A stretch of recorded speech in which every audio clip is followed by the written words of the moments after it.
Ladies and gentlemen, good day and welcome to South Indian Bank Q3 FY26 earnings conference call hosted by ICICI Securities Limited.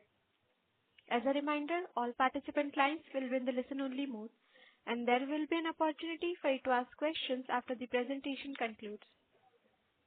Should you need assistance during this conference call, please signal an operator by pressing star, then 0 on your touch-tone phone. Please note that this conference is being recorded. I now hand the conference over to Mr. Jai Mundra from ICICI Securities Limited. Thank you and over to you, sir. Yeah, hi, thanks, Ikra. Good afternoon, everyone, and thanks for joining the call. On behalf of ICICI Securities, we welcome you all to Q3 FY26 post-earnings conference call of South Indian Bank. From the management side, we have with us Mr. P.R. Seshadri, MD and CEO, Mr. Dolphy Jose, Executive Director, Mr. Anto George T., Chief Operating Officer, Mr. Vinod Francis, the CFO, and Mr. Jimmy Matthew, GM and Company Secretary, and other senior officials. I'll now hand the conference over to management for their opening remarks, post which we can start the Q&A session. Thank you, and over to you, sir. Thank you very much, Jai. Thank you all for joining our call today. As Jai has mentioned, I'm joined by all the colleagues that Jai mentioned in the opening remarks in the room with me and on the phone lines elsewhere. Once again, thank you very much for joining us today. Let me start this call by highlighting our performance for the quarter ended December. The bank declared a net profit of 374 crores for the quarter, registering a growth of 9% compared with 342 crores in Q3 FY25. Total deposits grew by 12% to 118,211 crores from 105,387 crores on a YOY basis.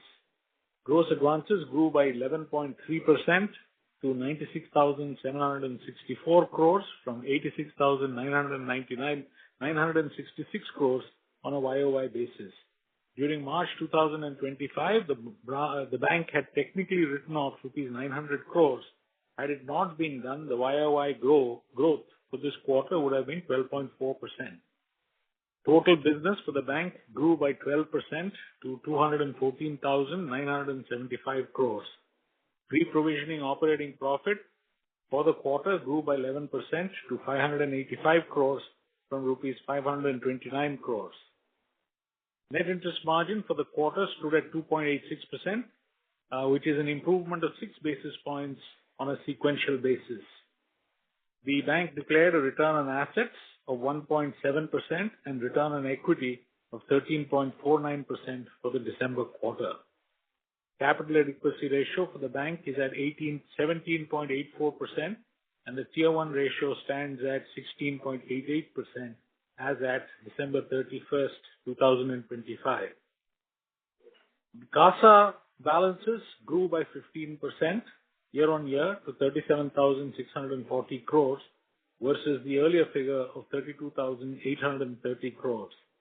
Provision coverage ratio, excluding write-off, improved by 1,177 basis points YOY to reach 83.5%, and PCR, including write-off, improved to 91.57% during Q3 FY26. The bank declared a return on assets of 1.07% and return on equity of 13.49% for the December quarter. Slippage ratio reduced by 17 basis points from 33 basis points in Q3 FY25 to 16 basis points in Q3 FY26.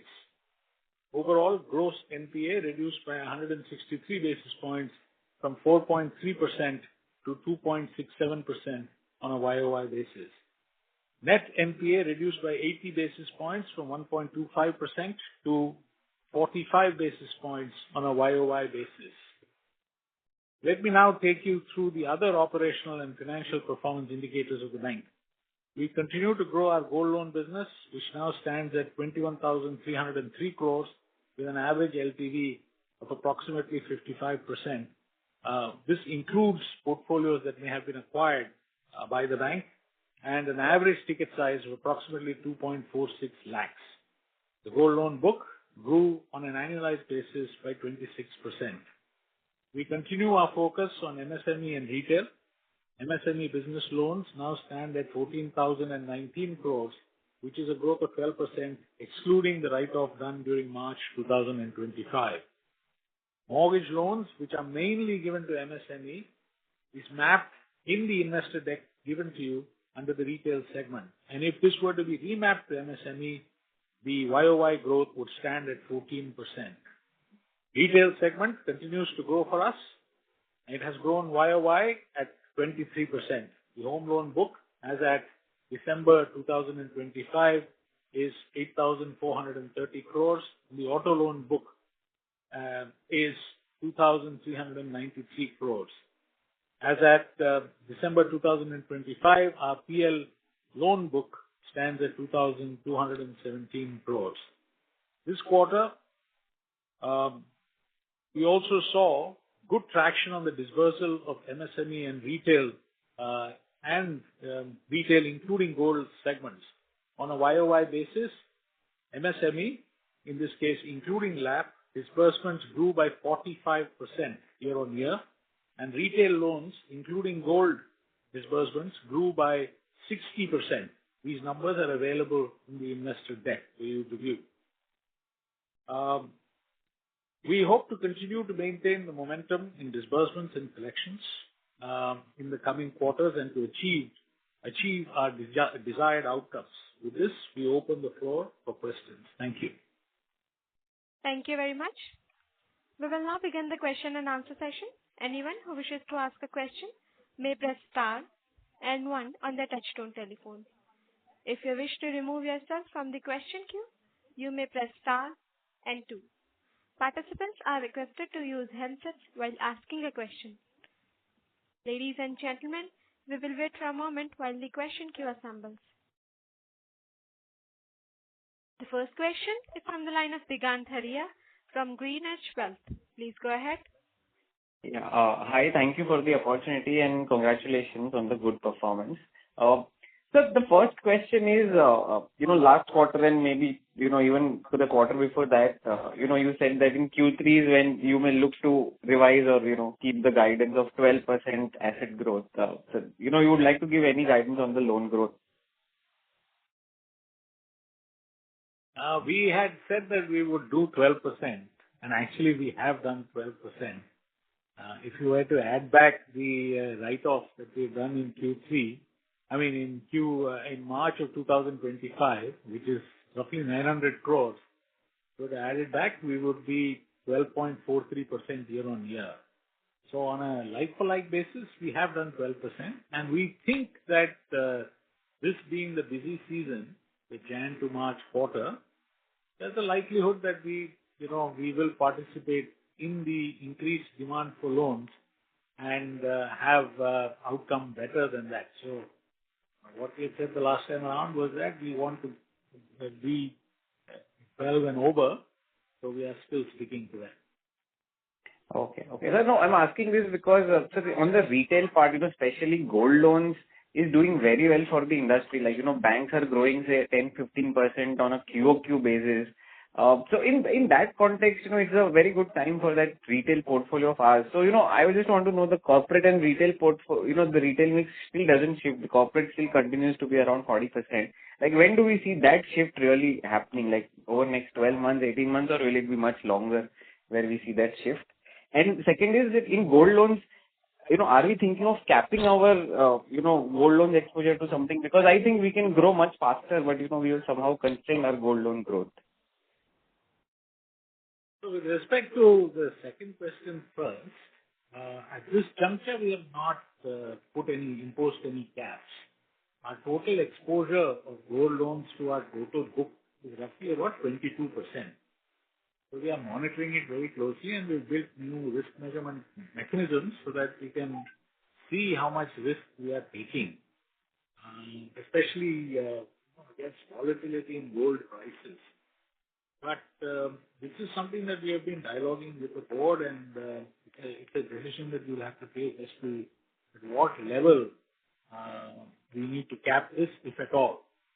So at this juncture, as I mentioned, we have not capped it.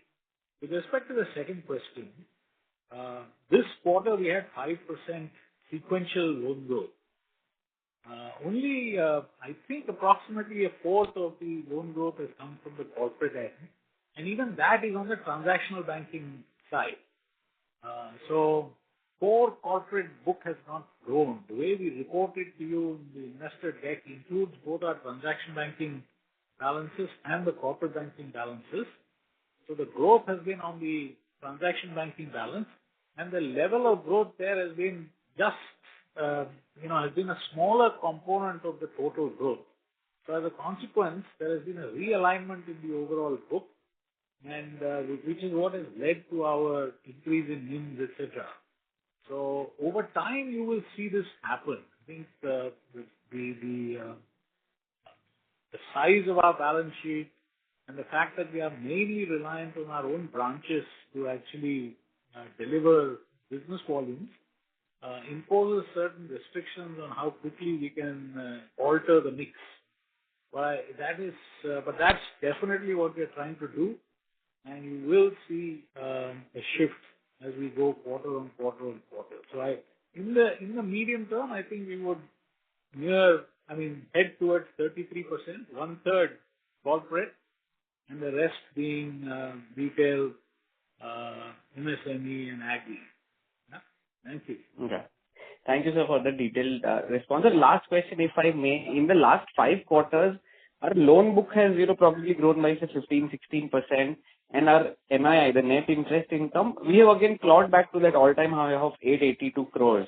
Now, will it be fair that next 3-4 quarters at least, whatever the loan book grows, our NII also keeps pace with that? I think that would be a fair comment to make. I mean, we've absorbed 125 basis points reduction in NIM, and as we go forward, we are entering a relatively favorable phase for deposit repricing. So whilst there is going to be a 25 basis points reduction in the repo link book, at the same time, approximately a fifth of our deposit book will also get repriced by approximately 80 basis points.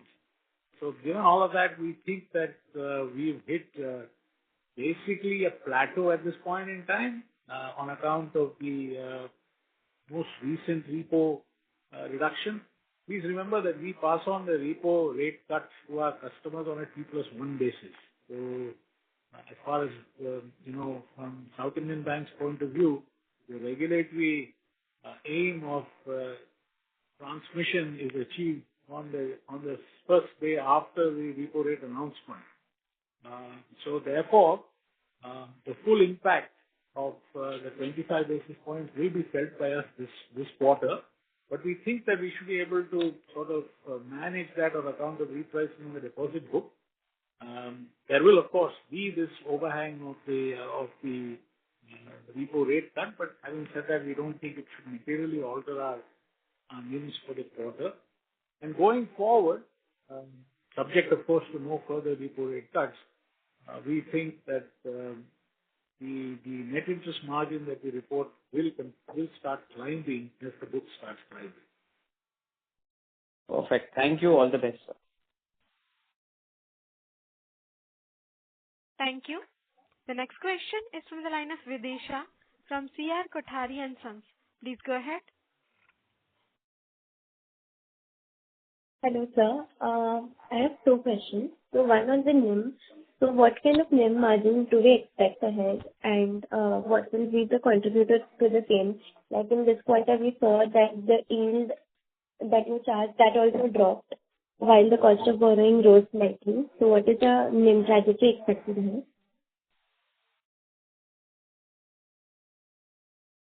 I couldn't hear you very clearly, so I will paraphrase what I thought I heard, you said that you want to know where the NIMs will be, and Right. you are asking, uh, you know, cost of our borrowings. I think that is the second question that you asked.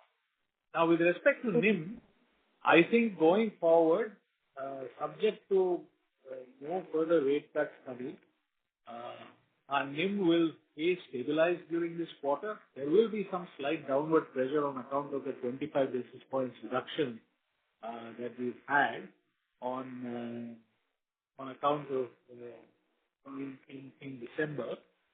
But that will be countered largely by the fact that we have approximately 20% of our deposit book getting repriced during this quarter.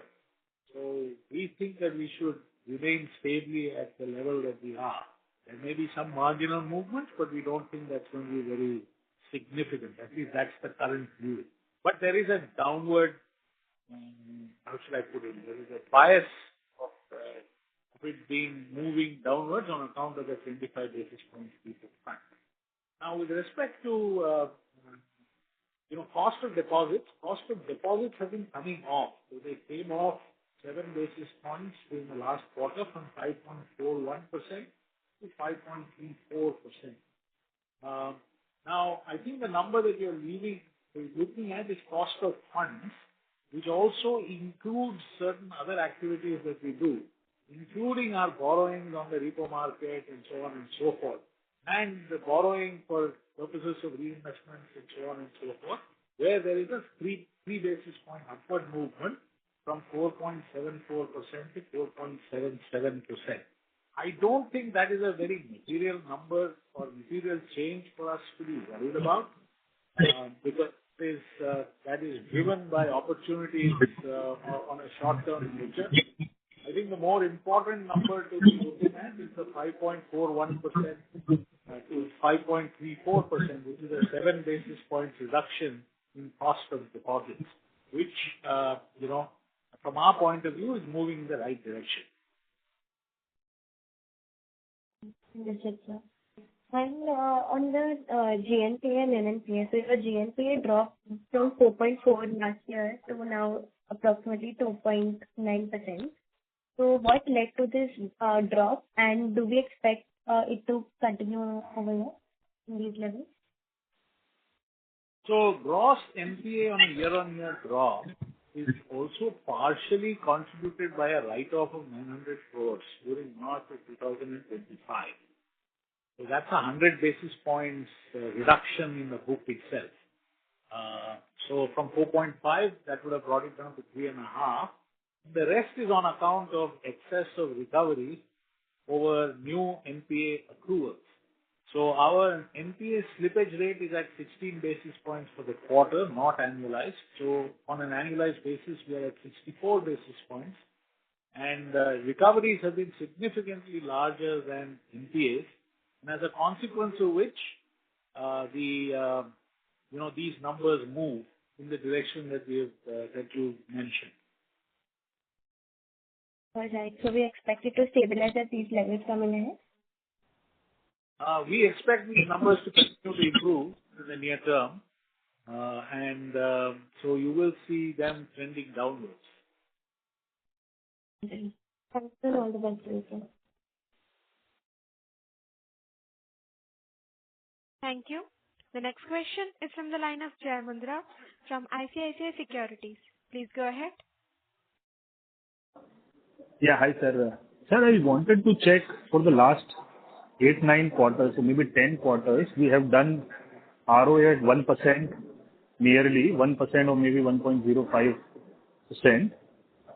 With now NIM pressure behind, hopefully, and growth also picking up in gold and MSME, how far are we from, let us say, maybe 1.3 kind of an ROA, depending on the loan mix? Or you think that, the current run rate will continue, and, where are we on, step up on ROA? Thank you. Thanks, Jay. We far as we are concerned, I think we will operate in the 100 to 115 basis points in the near term.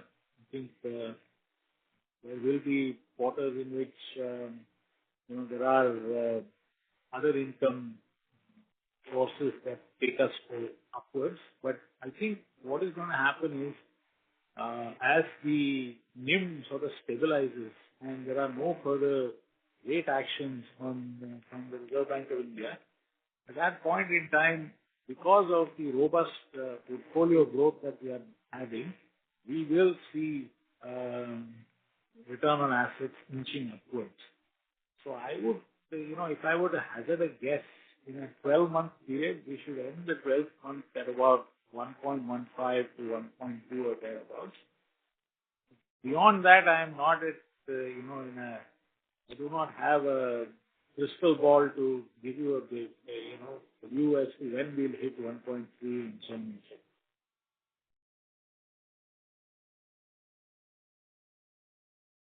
Sure, sir. And lastly, sir, if you can quantify the impact, I mean, if you have any trade relief measures portfolio, RBI had given some dispensation, and if you can sort of provide some sensitivity to the export portfolio, right, given the global uncertainty on the trade side. Thank you. So, good question. Yeah, we were not getting too many requests for, accessing that, those reliefs that the Government of India had provided. We are now beginning to get a few. So as of this moment, I think about 16 of our customers have asked us to take a look at, whether they can access this funding source. The exact quantum of that, I do not have at this point in time. But from our point of view, the portfolio is continuing to look robust. We are not seeing any trend lines that are worrying right now. Obviously, all these exporters had orders that they fulfilled, and I think the importers also had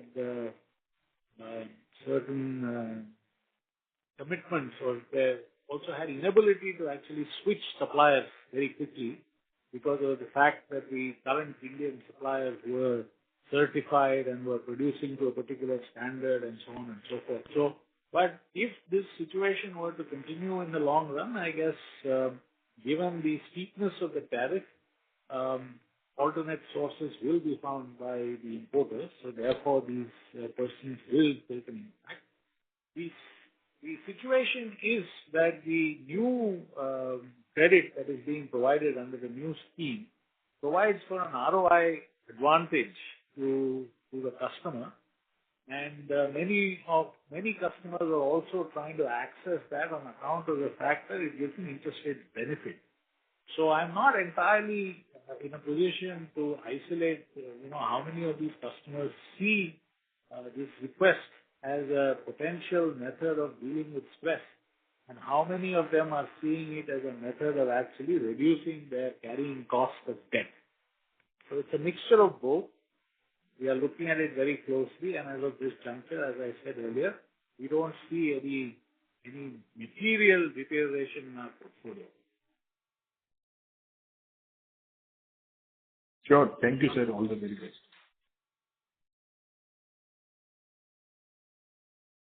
Thank you. The next question is from the line of Darshil Jhaveri from Crown Capital. Please go ahead.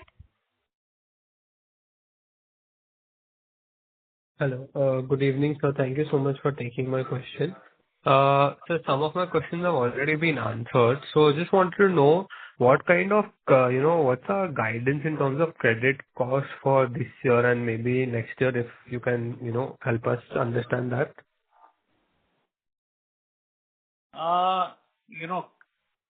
So you're asking for credit cost as opposed to slippage. Yeah. I think the credit cost for this year that you see will be broadly in line with what you're seeing right now. It's not going to materially change. Nor are the slippages likely to change in the near term. In this quarter, we don't expect very significant change.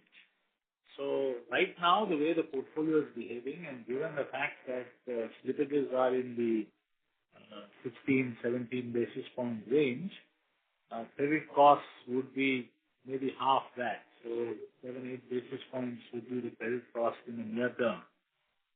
Next year numbers are being worked out, but we don't see it materially changing from where we are unless there is a very significant event in the marketplace, and unless some of the events that Jai Mundra, the previous gentleman, was talking about, create some form of adverse conditions, which is not currently visible. So as we get into the next year, we think that the current trend lines where the recoveries are greater than the new NPA slippages will continue over the next 12 months. Okay, that helps a lot, sir. I just wanted to understand, like in terms of competition, majorly like maybe in the retail segment and gold loan, like a lot of players want to get into that and are trying to aggressively grow out there. So how do we see that? Like, is there some kind of undercutting happening, or is there enough pie in the market for everyone? Just if you could help me, understand the competition intensity in retail and especially retail gold, sir.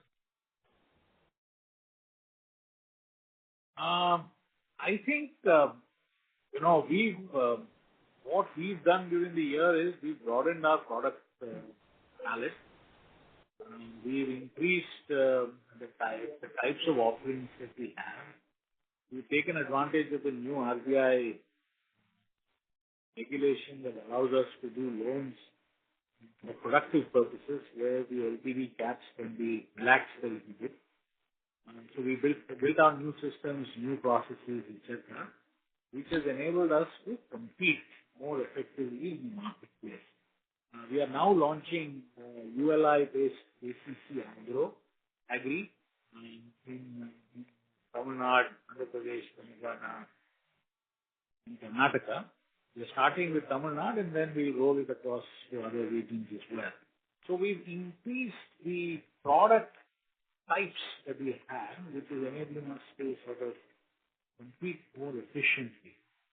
When it comes to price competition, there is price competition, but this is a product that is in some senses a relationship product, and it's also a trust product. So people come to a bank that they've trusted, and because they're leaving their gold there, they like to know that when they come back, it will still be available.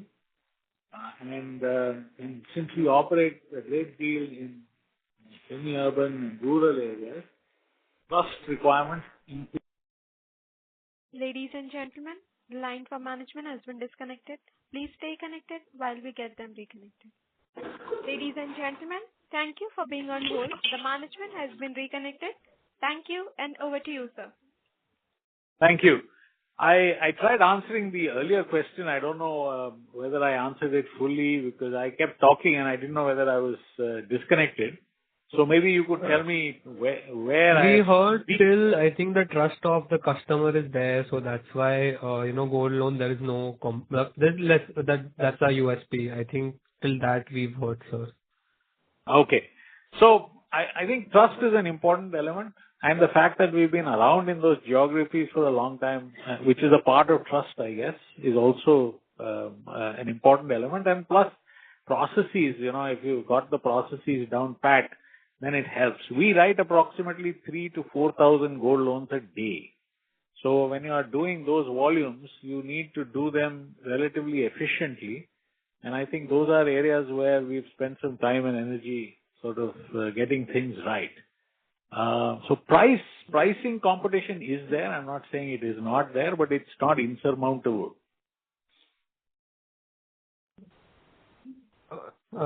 Fair enough, sir. That helped me, sir. Can you hear me, sir? Hello? Yeah, I can hear you loud and clear. Yeah.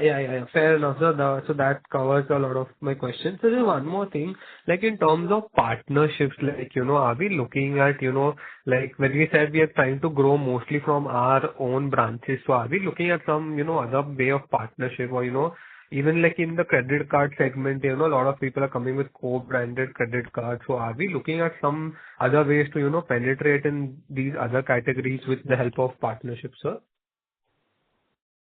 So we have an active strategic alliances, department which works on building relationships between us and other counterparties. In page 27 of our deck, you will see a list of counterparties that we work with currently. So we are taking advantage of RBI's co-origination guidelines, and we do have an active partnership, program. Our current balances on these partnerships is approximately 1,900 crores or thereabouts, ex-credit cards. Okay, fair enough. Yeah, that's it from my side. So thank you so much, sir. All the best. Thank you. The next question is from the line of Suraj Das from Sundaram Mutual Fund. Please go ahead. Hi, am I audible?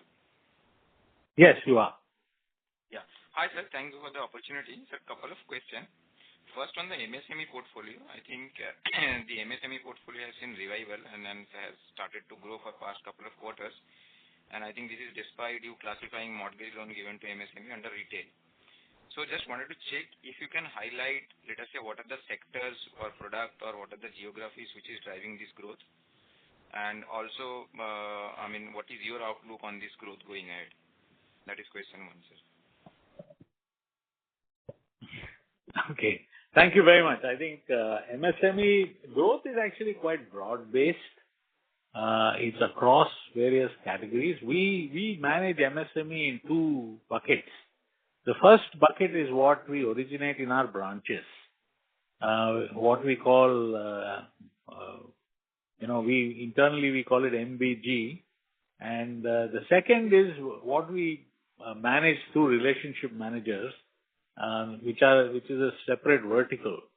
And both of these have been growing quite well. The MBG piece is the one that we are more keen on growing because the yields there give us a clear NIM of 400 to 500 basis points. And these are smaller ticket, which means that the risk is diversified. So far we've hit a peak disbursal of roughly 300 crores in the month of December.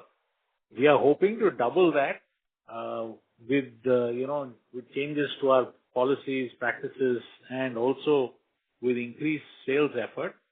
Because that is going to be a huge driver of revenue for the institution as such. And that product works on a templatized mode where we have credit scores that run, and these are all digitally underwritten, and they have reasonably quick turnaround times. And we leverage as much data as is possible from GST data to tax return data to a bank account data and so on and so forth to arrive at a score that tells us whether the customer is bankable or not.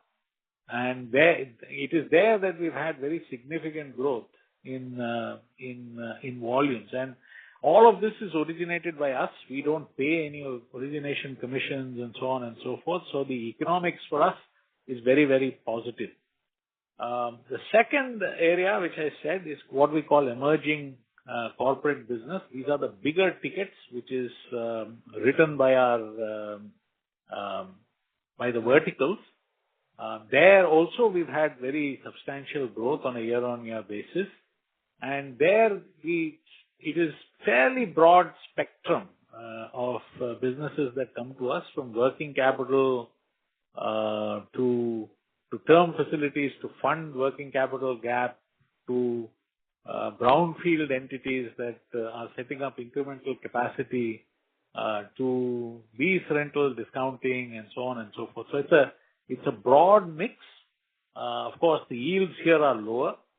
I want to reiterate that we trade off price for better quality. So we are aiming to get high quality, slightly better yields than what we've been achieving in our book. So the aim is not to increase risk density or riskiness of our portfolio at all, but to manage risk in such a fashion that we get an alpha on the yields and as a consequence an alpha on net interest margins. So I trust that answers your question. Yes, sir. That answer. So out of this 1,700 crore or 1,800 crore disbursement that you were seeing on the MSME, currently the MBG group contributes only 300 crore. No, that was in 1 month. That was in the month of December. So the exact numbers we can make available. Sure. I don't have it with me, the breakup. Yeah? Thank you. Sure, sir. Sure. So the second question is on the housing side. I mean, while the LAP portfolio is doing well, the housing finance growth seems to be a bit volatile. I think this quarter it has again degrown. The growth has been negative on a QOQ basis. Sir, is this a function of portfolio buyout or something like that, or what is the rationale, sir? Or probably what are... There are two things that were driving it. One is, yes, there is some portfolio transactions that IBPC stroke portfolio buyout transactions which are reflected in one period and not in another. But the broader problem is that yields on housing finance, especially prime housing finance, have dropped to a very, very low level, with nationalized banks now operating at 7.1%, and some of them are even sub 7%. So we, during this quarter, because of the repo rate cut in the month of December, were, from a management standpoint, wondering whether we wish to participate or didn't wish to participate. And if we wish to participate, at what level we wish to participate. Now, housing loans are very, very price sensitive. A good housing loan customer will go where the prices are lowest.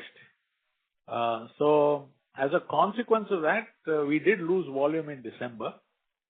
And I think, frankly, strategically, we have to decide at what levels we wish to participate here. And at those levels, the business may or may not be available in the type that we want to do.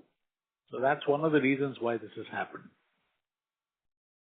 Sure, sir. Got it. The third question is, in terms of, let us say, the entire co-lending partnership that you have, at present, what is the mix of the co-lending partner in the disbursement for the, let us say, the retail segment, saying gold loan or unsecured retail, this Amazon tie-up, AxioPay tie-up, or on the overall, let us say, how much portfolio buyout you do? We can make that available. It's not readily available with me. We can get the data and give it to you. The overall book size is roughly approximately 1,900 crores. A fair chunk of it is going to be gold. So roughly about 1,500 crores, to my estimation, will be gold. And the rest would be unsecured and housing. So that's where we are at this point. But the disbursal numbers are not readily available. Sure, sir. I'll get in touch offline. And the last question, in terms of this non-interest income, the other line item, I mean, on the investor deck 32, the other line item is almost 40-50% of your overall non-interest income. And that has been the case for last few quarters. Sir, any specific line item which contributes the more here? I turn this over to my colleague, Vinod Francis, our CFO, to answer this question for you. Thank you. Yeah. Good afternoon. So two major items that comes is, one is the income what we derive from the bank assurance business, and the other one is recovery from the technically written off accounts. These are the two major line items that constitute in that other income others. Okay, sure. Got it, sure. Thank you so much. Okay, thank you. Thank you. The next question is from the line of Darshan Deora from Invest Group. Please go ahead. Yeah, thank you for the opportunity. Just had a question on this MSME loans. I was looking at slide number 15 of the presentation. Where you've given that table, giving a breakdown of the MSME loans. So just want to understand, so in one row we have MSME, SME loans, about 9,800 crores. And the other, there's another row that says other. So is the first one, what sir was explaining, the MBG group, and the second one, the relationship managed loans? Is that the breakup? Okay. So, we've sort of broken it down the way we report it to the Reserve Bank of India nowadays to meet priority sector requirement. We need Udyam Aadhaar numbers. So the first number, MSME/SME, has those appropriate identifiers to prove that they are MSME. Second category does not have files. They are MSMEs, they don't have those, so therefore it is reported separately. It also includes some transaction banking products, basically bills discounted against LCs, also is a part of the setting. So, if we were to just take the split of the MBG versus what you had called out as the emerging corporate business, what would the split be? We'll make that available. Give us 15 minutes to give you the details. And going forward, we'll present it in the deck. Yeah, it would be great if we could even include the mortgage business, which you said is being shown under retail. Just for I understand this is for RBI classification purposes, but just for the investors to also understand, because I believe the company has put a lot of effort in terms of retraining employees, etc. So just wanted to see that how that is progressing. Any color you can share on that as well, like the efforts and the investments we have made both on the employee side as well as the technology side. How is that progressing in terms of traction? So we've spent a lot of time and energy re-architecting our processes as well as our systems. So in the deck, you will see a lot of new systems that have gone live over the last 24 months or so. These are all for different products. We have different systems. So for working capital facilities to small businesses, we have something called GST Power. For LAP, we have something called LAP Power. These are all journeys in a fully digital mode that enable people to actually navigate this and get outcomes reasonably quickly. So those have been live now for a long period of time, and our people have gotten used to them. We've also been spending a lot of time and energy retraining our staff. We've been sending our folks for intensive classroom sessions outside of our offices in third-party locations so that they can learn more about MSME businesses. So those are all now beginning to pay off because our people are now slightly better educated on the needs of MSMEs. So we will break up the slide, show you the difference between the emerging corporates as well as our branch-based businesses in the succeeding quarters so that information is available to everybody. Great. That would be much appreciated. And my second question was just regarding the overall loan growth. So we are going as per our guidance. We've hit roughly the 12% figure. What will it take for us to sort of move to the next orbit, like to move towards the 15% loan growth figure?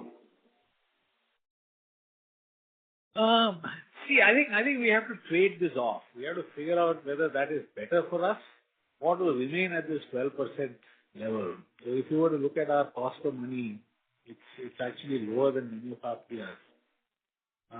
So we have a natural funding advantage.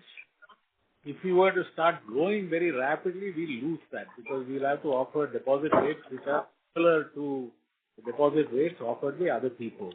Right now, we are priced 15 basis points lower than our larger peer in our main market. So even with that pricing disadvantage, we grow at about 12%. So strategy that we are currently following is to grow at this level, but grow the retail MSME gold much faster, which means that over time, corporate will start shrinking. That we believe will have a bigger delta on the NIMs and profitability for the institution. There will come a point in time where our ability to grow will be significantly higher than what it is currently, at which point in time we will step up. But as we go into the next year, our growth will increase from here, but we don't want to, take it to 20% and so on and so forth, because that's going to be counterproductive from a P&L standpoint. Got it. That was very helpful, and wish you and the team best of luck for the next quarter. Thank you. Thank you. Requesting the management members to please speak a little louder, as when you're speaking, then there is some buzzing sound is coming from your line. Please increase your device's volume, sir. Yes, ma'am. Can you hear me now? Yes, sir. Yeah. It is clear now. Thank you, sir. Thank you. The next question is from the line of Parth M. from 361 Capital. Please go ahead. Thanks a lot. So my first question has been declining. Sorry to interrupt, Parth. We are unable to hear you. Hi, ma'am. Can you hear me now? Yeah, please go ahead. Yeah. So for my first question is that your credit card book has been consistently declining. What exactly is happening? Like delinquencies, or are we rejigging that portfolio? That's my question one. Second is interest on income from investments. At around 490 is highest level. So what exactly is driving this? And my third question is, slippages within the retail portfolio from the new book, I think, at around 93 crores for the quarter, slightly higher than previous quarter. So which segments are driving this? Those are my three questions. Okay, with respect to the cards business, as you're aware, we had a relationship with an external counterparty who was providing all the services associated with the cards business. And from March of 2024 onwards, fresh issuances have been stopped. We had engaged with both the counterparty as well as the regulator to try and have it restarted, but we have not had any success on that front. So we are at this point in time working on alternate strategies as to how we can re-enter the cards business. Now that's point number one. Point number two, we couldn't quite hear what you said. So I will go directly to point number three and then come back to point number two. Now, majority of the losses that we had in the new book, roughly half of it is from the credit card business, and a small portion of it is also from our portfolio buyouts. So we did see elevated losses on portfolios acquired by us by way of a DA transaction in the past. So this has been a significant increase in those losses that we noticed, which is embedded in the 155 crores of slippages that we had in the quarter. 17 crores comes from portfolio purchases made, which is actually quite a small portfolio. So we are looking into it carefully to understand if there are any issues that we need to be worried about. The rest of it is coming from personal loans and other such products. So those are non-material. So to repeat, 50% comes from credit cards, 17 crores come from portfolio buyout, the rest is personal loan and other such products. Can you hear me? Yeah, sure, sir. And my last question on interest on income from investments of 497 crores. Okay, that is the one that we were not able to hear, I think. Okay, so I'll repeat. Income from interest on investments, what exactly is driving this? Because at 497 crores, it's highest in the last 8 to 12 quarters. That's because the investment book itself has grown quite considerably. So if you see the investment book, last quarter it grew by about 7,000 crores or so. And it has, while it shrunk a little bit between the prior quarter and this quarter, it is still at an elevated level. So consequently, we are getting higher interest coming in that in those lines. Sure, sir. Thanks. Thank you. Thank you. The next question is from the line of Bhavya Sanghvi from Alchemy Capital. Please go ahead. Thank you for the opportunity, sir. My question is regarding the CD ratio. So we've seen that the CD ratio has been inching up quite well. So I wanted to get a sense from you as to what would be the sustainable level that a bank is thinking to take this. And a connected question is how the bank is thinking on the liability side growth to support the deposits as the growth of deposit has been 6% CAGR in the last 3 years to fund the loan book growth in the future. Thank you. Thank you very much for that question. With respect to CD ratio, we are at approximately 82% or so at the end of last quarter. We think that there's still some headroom available there. We can get to 85, 86, At the same time, we've also started looking at alternate funding sources. So we have tapped other funding sources which are non-reserve requiring. But from a liquidity management standpoint, I think we've done reasonably well. While CAGR over the 3-year period may be low, year on year our liabilities have grown approximately 12%, at the same ballpark range as our assets have grown. And as I mentioned earlier, we are growing this while keeping our costs of deposits under tight check. So our belief is that if you were to pay higher rates, we can get higher liability growth, but that will militate against having higher NIMs. So in order to manage both of them, we are, sort of optimizing our asset growth in such a fashion that the liability and asset growth is roughly of the same amount, and our total CD ratio remains within reasonable bounds. Sure. Thank you, sir. And any specific targets on branch expansion in the next couple of years that bank is thinking about? Thank you. That's all from me. We have not grown our branches in the last 2 years or so.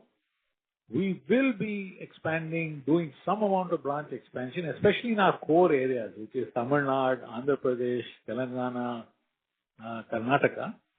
But those plans are in the future. In the near term, there may be 10 or 12 branches that are built out. Thank you. The next question is from the line of Ravindra, an individual investor. Please go ahead. Ravindra, your line is unmuted. Please proceed with your question. Ravindra, your line is unmuted. Can you hear us? As there is no response from the participant, we'll move forward. We'll take this as the last question for today. I would now like to hand the conference over to management for closing remarks. Thank you, and over to the management. I'd like to thank all the folks who attended this call for being here with us. Thank you very much for taking time to attend our call and having interest in South Indian Bank. Thank you very much. Thank you all. On behalf of South Indian Bank, that concludes this conference call. Thank you all for joining us today, and you may now disconnect your lines.